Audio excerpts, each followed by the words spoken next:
Një nga pedagogët dhe aktivistët e njohur në Shqipëri, Erion Kristo, ishte mysafir i radhës i Akademisë së Leadershipit, i cili përpara të rinjve shkodran foli mbi temën e leadershipit dhe motivimit. Ai e sheh më shumë se të domosdoshme formimin e rinisë pikërisht në një kohë kur vendi ynë ka nevojë jo vetëm për lider në politikë, por edhe fusha të tjera të jetës. Është gjithmonë e nevojshme që të heqim dorë nga ato gjërat e bame vet, pra gjërat e bëra vet, për të kaluar në një vizion më shkencor të jetës, një vizion me një qasje më të artikuluar. Sot për sot, leadershipi shihet vetëm në politikë, si thua, pra njerëzit e shohin vetëm te politika atë leadershipin.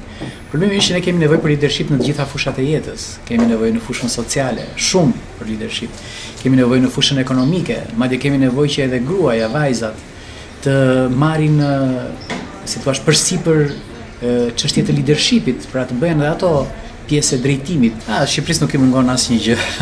Shqipëria thjesht është kapur për fyti, nuk i mungon absolutisht asnjë gjë. Unë njoh të rinj të mrekullueshëm, ka ardhur koha e tyre, tani është koha më e bukur e tyre, ata të rinjtë treguan dhe forcën e tyre duke treguar një fuqi mendore dhe një energji të jashtëzakonshme që brezat e tërë shqiptarësh nuk e kishin treguar gjatë 30 viteve të fundit.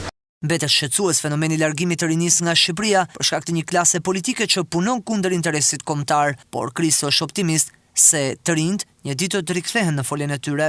Agjenci të shumta dhe mekanizma të shumtë shoqëror po bëjnë çmos që t'ia fikin rinisë bushtjeshën në buzë, dhe ju e pat se si edhe protesta madhështore e studentëve u fik në një farë mënyre, sepse u hodhën të gjithë, ne i themi veço, të gjithë mbeturinat e sistemit komunist në mënyrë që ta mposhtin edhe ta bënin nin të mos doj as vendin e vet edhe as veten e vet. Unë besoj që këto klitmat e zogjve të vegjël, pavarësisht se tani nuk duken se s'po na lën ato derrat me ngrimat e tyre ti dëgjojmë, përsëri këto do jenë kryefjala e jetës tonë.